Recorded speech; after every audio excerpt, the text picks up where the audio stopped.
রাসূল করিম সাল্লাল্লাহু আলাইহি ওয়াসাল্লাম আখেরি শাবানে খুতবা পেশ করেছিলেন এবং সেই খুতবায় তিনি বলেছিলেন, হে উপস্থিত জনগণ, হে মানব মণ্ডলী, আল্লাহ পাক আমাদের জন্য একটি পবিত্র মাস আমাদেরকে দিচ্ছেন, দান করেছেন, যে মাসটির নাম হচ্ছে রমাদান।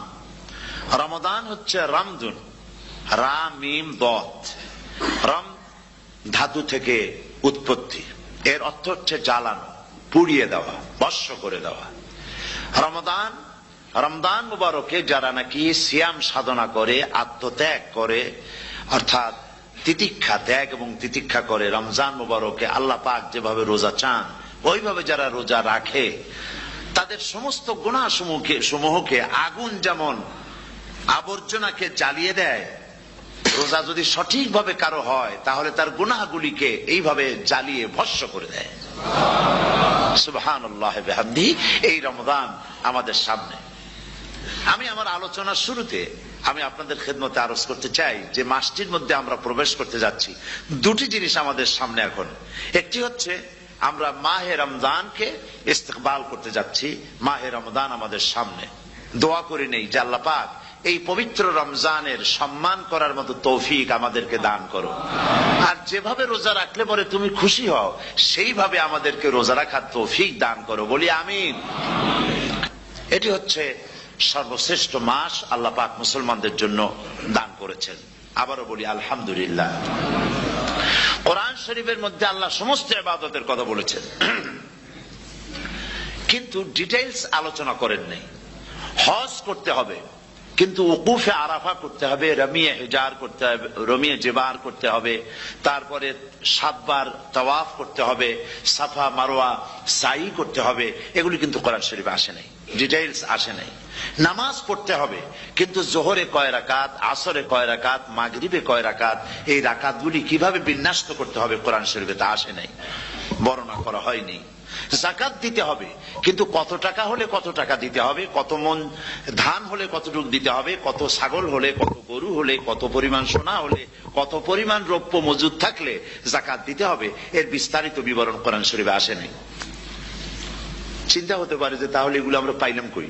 আমরা পেয়েছি কোরআনের ব্যাখ্যা হচ্ছে রাসূল করিম সাল্লাল্লাহু আলাইহি ওয়াসাল্লাম, হুজুর এটাকে আমাদেরকে বলে দিয়েছেন। তিনি শারে ছিলেন, শরীয়ত প্রণেতা ছিলেন। তো সমস্ত ইবাদতকে আল্লাহ পাক সংক্ষেপে সংক্ষেপে তিনি আউটলাইন অথবা গাইডলাইন তিনি দিয়েছেন আল্লাহ পাক। রমজান মুবারক হচ্ছে একমাত্র ইবাদত যে রমজান সম্পর্কে আল্লাহ পাক ডিটেইলস পূর্ণ একটি রুকু আল্লাহ পাক আলোচনা করেছেন। সুবহানাল্লাহ। রোজা শুরু করবেন কোনখান থেকে, শেষ করবেন কোথায় গিয়ে, সফরে প্লেনে যখন চলবেন তখন আপনার রোজার অবস্থা কি হবে, যদি দেশে যান তখন কি হবে, অসুস্থ হলে কি হবে, কিভাবে রোজা রাখবেন, কিভাবে রোজা ভাঙবেন, তারপরে কখন শুরু হবে, কখন কি হবে ইত্যাদি বিস্তারিত বিবরণ। রোজার মতো করে এত অন্য কোন ইবাদতের ব্যাপারে আল্লাহ এতটা বলেন নাই যতটা বলেছেন রোজার ব্যাপারে। তাহলে নিশ্চয়ই বুঝতে পারছেন রোজাটা অত্যন্ত গুরুত্বপূর্ণ ইবাদত। সবটাই গুরুত্বপূর্ণ, কিন্তু রোজাটা আল্লাহর কাছে বেশি গুরুত্বপূর্ণ। সুবহানাল্লাহ। আচ্ছা, বেশি গুরুত্বপূর্ণ কেন সে কথা কি বলবো? অবশ্যই বলবো। বেশি গুরুত্ব এই কারণে, আল্লাহ পাক বলেছেন, এটা হচ্ছে হাদিসে কুদসি। আল্লাহ পাক বলেছেন, আস-সাওমু লি ওয়া আনা আজজি বিহি। অন্য রিওয়ায়াতে এসেছে ওয়া আনা উজজা বিহি। আস-সাওমু লি, রোজা হলো আমার জন্য। কে বলতেছেন বলুন তো? আল্লাহ পাক বলছেন রোজা হচ্ছে আমার জন্য, রোজার পুরস্কার আমি দেব। অন্য বর্ণনায় এসেছে রোজা আমার জন্য আর রোজাদারের পুরস্কার আমি আল্লাহ নিজেই পুরস্কার। সুবহানাল্লাহ, সুবহানাল্লাহ। তাহলে প্রশ্ন আসে, আল্লাহ পাক বলছেন রোজা আমার জন্য, আস-সাওমু লি। আল্লাহ তো একথা কোথাও বলেননি আজ-যাকাতুলি, আস-সালাতুলি, আল-হাজ্জুলি। রোজা আমার কি বলে, যাকাত আমার জন্য, হজ আমার জন্য, নামাজ আমার জন্য, একথা কিন্তু আল্লাহ বলেন নাই। অবশ্যই আমরা যাকাত হোক, নামাজ হোক, হজ হোক কার জন্য করি? আল্লাহর জন্য করি। রমজানের ব্যাপারে আল্লাহ খাস করেছেন যে আস-সাওমু লি, রোজা আমার জন্য। এই কথাটার অর্থ কি, তাৎপর্য কি, ব্যাখ্যা কি, সিগনিফিকেন্স কি? এর সিগনিফিকেন্স হচ্ছে এই যে প্রত্যেকটা ইবাদতের দুটি ধরন আছে। কয়টা ধরন বলুন তো? দুটি ধরন। একটি ধরন হচ্ছে বাহ্যিক, আর একটা হচ্ছে আভ্যন্তরীণ। প্রত্যেকটা ইবাদতের দুটি দিক আছে। এক একটা মানুষকে দেখানো আর একটা ভেতরের। যেমন নামাজ, একটি লোক নামাজ পড়ে না, কিন্তু এমন একটা সমাবেশের মধ্যে পড়ে গেছে, সবাই নামাজ পড়ে। এখন আমি যদি নামাজ না পড়ি তাহলে লোকে বলবে কি? তখন উজু আছে কি না আছে দাঁড়ায় গেল আল্লাহু আকবার। তাহলে দেখা গেল নামাজ আল্লাহর জন্য পড়ে, আবার মানুষের জন্য দেখাবার জন্য করে। যাকাত এটা দেয় মানুষে, তার নিয়তটাকে আল্লাহ পাক ভালো জানেন। কিন্তু কিছু লোক তেমন আছে, যাকাতের নামে লুঙ্গি, আমাদের দেশে আছে, এখানে কি করে আমি জানি না, লুঙ্গি শাড়ি কিনে তারপরে বাড়িতে সব জমা করে এরপরে গরিবদের দাওয়াত দেয় এবং সকলকে দেখায় এভাবে লুঙ্গি দিল, শাড়ি দিল, লোকেরা দেখলো যে যাকাত দিল, খুব যাকাত দিয়েছে। কোরবানির ব্যাপারে এভাবে বিরাট একটা গরু কিনলো, কিনে মানুষকে দেখাইলো। চট্টগ্রামে আছে সবচেয়ে বড় দামের গরু একটা কিনে গরুর গলায় মালা একটা পরাইয়া তারপরে শহর ঘুরায়। এখন অবশ্য এটা কমে গেছে আগের থেকে অনেক। মানুষ দেখুক যে অমুকে এই গরুটা কোরবানি করেছে। এটা কি কোরবানির জন্য হলো না মানুষকে দেখাবার জন্য হলো? হজ, টাকা আছে, লোকেরা বলবো কি যে এত টাকার মালিক তাও হজে যায় না, সুতরাং যাই একটু হজ করে আসি। তাহলে হজ করা গেল, আবার মানুষকে দেখাবার জন্য করলো। দুটি জিনিস আছে। কিন্তু একমাত্র রোজা যদি কেউ রাখে মানুষকে দেখাবার জন্য, সকাল থেকে শুরু করে সন্ধ্যা পর্যন্ত না খাইয়া কোনো পাগলও থাকবে না। বলেন আপনারা ঠিক কিনা? সে তো মানুষকে দেখাবার জন্য দাঁত টাত পরিষ্কার করে নিল, আর দুপুরে ভাত খাই নিল, বউতেও টের পাইল না। পারবে কিনা? পারবে। টয়লেটে গিয়ে খাই নিল ভালো করে, কোন একটা আড়াল জায়গা নিয়ে খেয়ে গেল, বাচ্চাও দেখলো না, বউতেও দেখলো না, খেয়ে নিল। তাহলে সে তো রোজা রাখলো না। আল্লাহ পাক বলছেন as-sawmu li, রোজা হচ্ছে আমার জন্য। যে রোজা রাখে আমার জন্যই রাখে, মানুষকে দেখাবার জন্য সারাদিন না খেয়ে থাকার কোনো প্রশ্নই ওঠে না। সুবহানাল্লাহ। সুতরাং রোজা যে রাখলো সে আমার জন্যই রাখলো। ওয়া আনা আজজি বিহি, রোজার পুরস্কার আমি আমার হাত দিয়ে দেব। সুবহানাল্লাহ, আমার হাত দিয়ে দেব। ম্যানেজার যদি বলে এই কাজগুলি করলে পরে বেতন, নির্ধারিত বেতন পাবা, আর এইটা যদি করো তাহলে বেতনটা আমি দেবো আমার হাত দিয়া, তাহলে এমপ্লয় যারা তারা বুঝতেই পারবে যে মালিক যখন নিজেই দেবে তাহলে ম্যানেজারের মতো দেবে না, মালিক মালিকের মতোই বড় করে দেবে। তো আল্লাহ পাক ফেরেশতাদের কাছে এটা রাখেন নাই, সব নাকি তোমরা লেখো গিয়া, আর রোজার সওয়াব আমার হাত দিয়ে আমি দেব। সুবহানাল্লাহ। এরপরে আল্লাহ পাক বলছেন, অন্য রিওয়ায়েতে এসেছে রোজা আমার জন্য, আর রোজাদারের পুরস্কার আর কিচ্ছু না, রোজাদারের পুরস্কার আমি আল্লাহ নিজেই পুরস্কার হয়ে যাব। সুবহানাল্লাহ। হাদিস শরীফে এসেছে রোজা রাখলে পরে ক্ষুধার কারণে, খালি পেটে থাকার কারণে টক্সিন জাতীয় এক প্রকারের গ্যাস তৈরি হয় পেটের ভেতরে, স্টমাকের মধ্যে, ফলে মুখে এক রকমের দুর্গন্ধের সৃষ্টি হয়। নবীজি বলেছেন রোজাদারের মুখের থেকে যে গন্ধ বের হয় আল্লাহ পাকের কাছে রোজাদারের মুখের গন্ধ মেশক আম্বারের চাইতে বেশি পবিত্র। আপনার মুখের গন্ধটাও আল্লাহর কাছে পবিত্র। রোজাদারদের জন্য জান্নাতের একটি দরওয়াজা খাস করে রাখা হয়েছে, যার নাম রায়্যান। এই দরওয়াজা রোজাদারদের জন্য, কেবলমাত্র রোজাদারেরা সেখান থেকে প্রবেশ করবে, আর কেউ প্রবেশ করতে পারবে না। এই রোজাদারদের সম্পর্কে আল্লাহ পাক বলেছেন, হাদিস শরীফে এসেছে, বুখারী শরীফের হাদিস, রাসূল করিম সাল্লাল্লাহু আলাইহি ওয়াসাল্লাম বলেছেন, লিসাইমে ফারহাতান, ফারহাতুন ইনদা ফিতরিহি ওয়া ফারহাতুন ইনদা লিকাই রাব্বিহি। রোজাদারের জন্য দুইটা খুশি। কয়টা খুশি বলুন তো? কে বলছেন? আল্লাহ রাসূল বলছেন রোজাদারের জন্য দুইটা খুশি। লিসাইমে ফারহাতান, দুটি খুশি। ফারহাতুন ইনদা ফিতরিহি, একটা খুশি হচ্ছে ইফতারের সময়। এই ফিতরিহি দুটি কথা, এই একটি কথার দুটি ব্যাখ্যা হয়। একটা হচ্ছে ইফতারের সময়, ইফতারের কথা বলা হয়েছে, আর ঈদের কথাও এর মধ্যে বলা হয়েছে। ইফতারের সময় হলো একটা খুশি, আর একটা খুশি হচ্ছে ইনদা লিকাই রাব্বিহি, যখন রোজাদারের সঙ্গে আল্লাহ পাক দেখা করবেন তখন হবে আরেকটা খুশি। তার মানে হচ্ছে রোজাদারদের সঙ্গে স্পেশাল আল্লাহ রাব্বুল আলামিন সাক্ষাৎকারের ব্যবস্থা করবেন। সুবহানাল্লাহ। তাহলে দুটি জিনিস হলো, একটা হলো ইফতারের জন্য রোজাদারের জন্য দুটা খুশি, একটা হলো ইফতারের সময়, আর একটা হচ্ছে আল্লাহর সঙ্গে যখন দেখা করবে। তো ইফতারের যে খুশিটা, এই খুশি রোজাদার ছাড়া কেউ বুঝবে না। ইফতার সারাদিন রোজা রাখার পর সামনে পেঁয়াজি, বেগুনি, সালাদ, তরমুজ, মিষ্টি, তারপরে আম্বালা সুইট মিটের নানান রকমের মিষ্টি, এরপরে মুড়ি, কত কিছু সব সামনে নিয়ে বসে আছে। দেখছেন অবস্থা? সমস্ত কিছু সামনে বসা, ঘড়ির দিকে তাকানো। আপনি যদি 5 মিনিট আগে খান, ফেরেশতা এসে মুখের উপর থাপ্পড় মারবে, বেটা খাইলি কেন? বলবে কেউ? বলবে না। কোন ফেরেশতা লাঠি নিয়ে দাঁড়ায় আছে? দাঁড়ায় নাই, কিন্তু আপনি খাচ্ছেন না কেন? সুবহানাল্লাহ, সুবহানাল্লাহ বলবেন না? অন্তত 1500 বছর আগে আল্লাহ রাব্বুল আলামিন নির্দেশ করে রেখেছেন, সূর্য সাদা হওয়া থেকে, পূর্ব দিগন্ত সাদা হওয়া থেকে শুরু করে পশ্চিম দিগন্তে যখন কালো হয়ে কালো রেখা দেখা দেবে, যখন মাগরিব হয়ে যাবে, সূর্যাস্ত যাবে, ততক্ষণ পানাহার আর স্ত্রী সম্ভোগ থেকে বিরত থাকো। 1500 বছর আগের আল্লাহ রাব্বুল আলামিনের এই নোটিশ কিভাবে কার্যকরী হচ্ছে উম্মতের মধ্যে, মুসলমানদের ভেতরে। খাবার সামনে আছে, পিপাসা লেগেছে। এখন তো পিপাসা লাগে না, খুব ঠান্ডার সময়, এখন রোজা রাখতে খুব মজা হবে, তাই না? খুব মজার রোজা। কিন্তু এই রোজা যখন জুন মাস আর জুলাই মাসে আসবে, তখন টের পায় মানুষ রোজা কাহাকে বলে। প্রচন্ড পিপাসা, সামনে সব খাবার পড়ে আছে, একটা খাবারের দিকে রোজাদারের হাত যায় না, ঘড়ির দিকে তাকায় আর চুপ করে বসে বসে আল্লাহর জিকির করতে থাকে। আল্লাহ কয়, ফেরেশতারা দেখ, এই বান্দা বানাইতে নিষেধ করছিলি, সুবহানাল্লাহ। আল্লাহ খুশি হয়ে যান।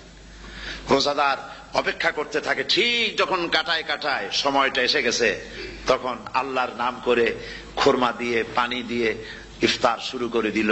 আল্লাহ পাক খুশি হয়ে গেলেন। এই যে ইফতার, সারাদিন রোজা রাখা ইফতার করায় যে মজা, রোজা রাখলো না এরকম লোকেরাও কিন্তু ইফতার করে, করে না? পুরান ঢাকায় আছে, ঢাকার তো কয়েকটা এলাকা আছে, পুরান ঢাকার লোকেরা নাকি বলে যে, যারা রোজা রাখে না তারা বলে যে, রোজা না রাখা একরকম পাপ করছি, আর ইফতার না করে কবিরা গুনাহ করবো নাকি, ইফতার তো করাই লাগবে। তো খুব মজা করে ইফতার করে তারা। তো সারাদিন রোজা রেখে পেঁয়াজি, ছোলা, বুট, মুড়ি খাওয়ায় যে মজা, সারাদিন ভাত খাইয়া তারপরে ইফতারে শরীক হওয়া, ছাগলে ঘাস খাইলে যেমন লাগে ওইরকম তার মুখে লাগে, এই মজা পাবে না। রোজাদারের যে মজা লাগে সেই মজা সে পাবে না। সারা মাস রোজা থাকার পর, আল্লাহর হুকুম মেনে সারা রাত রোজা রাখার পর, তারপরে ঈদের দিনে জামা কাপড় পরিষ্কার করে, শেরওয়ানি গায়ে লাগাইয়া, পাঞ্জাবি পরে, আতর মেখে, এরপরে ঈদের জামাতে যখন দাঁড়ায় যায়, সে যে মজা পায়, সারা মাস রোজা রেখে ঈদের জামাতে গিয়ে সে যে মজা পায়, যে রোজা রাখলো না, ঈদের দিনে খুব জামা, পাজামা, সেন্ট এগুলো মেখে টেকে প্রথম কাতারে গিয়ে দাঁড়ায় গেছে, ও সেই মজা পাবে না। ওর মনের মধ্যে একটা চোর চোর ভাব থেকেই যায়। সে মনে মনে ভাবে, এই জামাত আমার না, জোর করে আসছি, এইখানে দাঁড়াবার যোগ্যতা আমার নাই। মনের মধ্যে সে একটা অপরাধী ফিল করে, সে ফিল করতে থাকে। সুতরাং রোজাদারের জন্য দুইটা খুশি, একটা হচ্ছে ইফতারের সময়, আর একটা খুশি হবে যখন আল্লাহ তাদেরকে দেখা দেবেন। সুবহানাল্লাহ। এই রোজা আল্লাহ পাক দান করেছেন। আচ্ছা, কি জন্য রোজা আমাদের দিলেন? এই জন্য দিয়েছেন যে একটা মাস পৃথিবীর মুসলমানরা না খেয়ে থাকুক দিনের বেলায়, ওই না খেয়ে থাকার যে খাবারগুলি বাঁচবে, এগুলি আল্লাহ অন্য কোন এলাকার মানুষদের খাওয়াবেন নাকি? এই জন্য করেছেন রোজা, এই জন্য করেন নাই। রোজার ফজিলত আল্লাহর নবী বলেছেন, রমজান মুবারকের এত ফজিলত, মানুষ যখন কোন ইবাদত করে, আল্লাহ পাক সেই ইবাদতের নেক আমলের সওয়াব 10 থেকে শুরু করে 700 পর্যন্ত বাড়ায় দেন। 10 থেকে শুরু করে 700 করে 700 বাড়ায় দেন, ইল্লা সাওম, রোজা ছাড়া। নবীজি বলেছেন, রমজান মুবারকে কেউ যদি একটি নফল কাজ আদায় করে, একটি নফল ইবাদত করে, অন্য মাসের একটি ফরজ আদায় করার সওয়াব আল্লাহ পাক নামায় আমলে দিয়ে দিবেন। রমজান মুবারকে কেউ যদি একটি ফরজ আদায় করে, অন্য মাসের 70টি ফরজ আদায় করার মতো সওয়াব আমল নামায় আল্লাহ দিয়ে দিবেন। সুবহানাল্লাহ। এই মাস আমাদের সামনে, আল্লাহু আকবার বলি, আল্লাহু আকবার বলি, আলহামদুলিল্লাহ। এই পবিত্র মাস আমাদের সামনে। এই মাসে এত সওয়াব, নফল হয় ফরজের মতো, আর ফরজ হয় 70টা ফরজের মতো। এত সব কেন হইল? আমরা না খেয়ে থাকি সেই জন্য নাকি? বলতে পারেন কেন হলো? একটি কারণ, শাহরু রমাদান আল্লাযী উনজিলা ফীহিল কুরআন। সুবহানাল্লাহ বলবেন না? এই রমজান মাস হচ্ছে সেই মাস যে মাসে আল্লাহ রাব্বুল আলামিন কোরআনে কারীমকে নাজিল করেছেন। এই মাসের মধ্যে একটি রাত আছে, খায়রুম মিন আলফি শাহর, যে রাতটি 1000 মাসের চাইতে বেশি গুরুত্বপূর্ণ আল্লাহর কাছে। সুবহানাল্লাহ। একটি রাত 1000 মাসের চাইতে গুরুত্বপূর্ণ। 1000 মাস ক্যালকুলেটর দিয়ে হিসাব করলে দেখা যায় যে 1000 মাসে 83 বছর 4 মাস হয়। তাহলে তার অর্থ কি এই যে একটানা 83 বছর 4 মাস ইবাদত করলে যে সওয়াব হবে, এই রাত্রে ইবাদত করলে সেই সওয়াব হবে? হতে পারে, এরকম হতে পারে, কিন্তু ব্যাখ্যাটা কি? ব্যাখ্যাটা হচ্ছে আরবিতে আলফুন শব্দ দিয়ে 1000 বোঝানো হয় না। আরবিতে যখন আলফুন বলা হয় তাহলে বোঝা যায় সংখ্যাধিক্য, বিপুল সংখ্যা, হাজার হাজার, হাজার হাজার, থাউজেন্ডস এন্ড থাউজেন্ডস। এইটাকে বোঝাবার জন্য আরবিতে ব্যবহার করা হয় আলফুন, হাজার হাজার। তাহলে আল্লাহ কি বুঝাতে চাচ্ছেন? আল্লাহ রাব্বুল আলামিন তিনি আয়াত দ্বারা বুঝাতে চান, এর ব্যাখ্যা হচ্ছে এই পৃথিবীর মানবতার কল্যাণের জন্য, এই পৃথিবীর মানুষের ভালাইয়ের জন্য, মঙ্গলের জন্য হাজার হাজার মাস ধরে এই পৃথিবীর মানুষের যে কল্যাণ হয় নাই, এই রমজান মোবারকে একটা রাত আছে যেই রাতে আল্লাহ রাব্বুল আলামিন মানবতার সেই কল্যাণ করেছেন। সেই কল্যাণ কি দিয়ে করেছেন? শাহরু রমাদান আল্লাযী উনজিলা ফীহিল কোরআন, কোরআন নাজিল করে পৃথিবীর মানুষকে সেই কল্যাণ আল্লাহ দিয়েছেন। সুবহানাল্লাহ। বন্ধুগণ, কোরআন, কোরআন কি নিয়ামত আমাদের কাছে! সেই নিয়ামতকে আমরা চিনলাম না, আমরা বুঝতে পারলাম না কত বড় নিয়ামত আল্লাহ আমাদের দান করেছেন। এই কোরআন যেন আপনি শুনতে পারেন, পড়তে পারেন, বুঝতে পারেন, সেই জন্য আল্লাহ রাব্বুল আলামিন শরিয়াত কি সুন্দর ব্যবস্থা করেছে।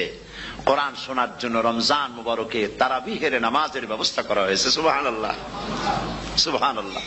যারা সব সময় পড়তে পারেন না, কোরআন তেলাওয়াত জানেন না, অথবা সারা বছরও এক খতম কোরআন শরীফ পড়া হয় না, শরিয়াত কি সুন্দর বিধান করলো যে আপনি যেন 30 পারা কোরআন শরীফ শুনতে পারেন। এই ব্যবস্থা তারাবিহের নামাজের মধ্যে শরিয়াত করে দিয়েছে। আলহামদুলিল্লাহ, আলহামদুলিল্লাহ। যাদের টাকা কড়ি আছে আমি তাদেরকে অনুরোধ করব, যদি পারেন তাহলে মেহেরবানি করে রমজান মুবারকে উমরা পালন করবেন। আমি উমরার নিয়ত করে এসেছি, ঢাকা থেকে উমরার নিয়ত করে এসেছি, আপনাদেরকে দেখে গেলাম। আর আমি এখান থেকে ডাইরেক্ট মদিনা মুনাওয়ারায় চলে যাব ইনশাআল্লাহ। লাইলাতুল কদর পর্যন্ত হারামাইনুশ শরীফাইনে কাটাতে চাই, নিয়ত করেছি। আপনারা দোয়া করুন আল্লাহ যেন কবুল করেন।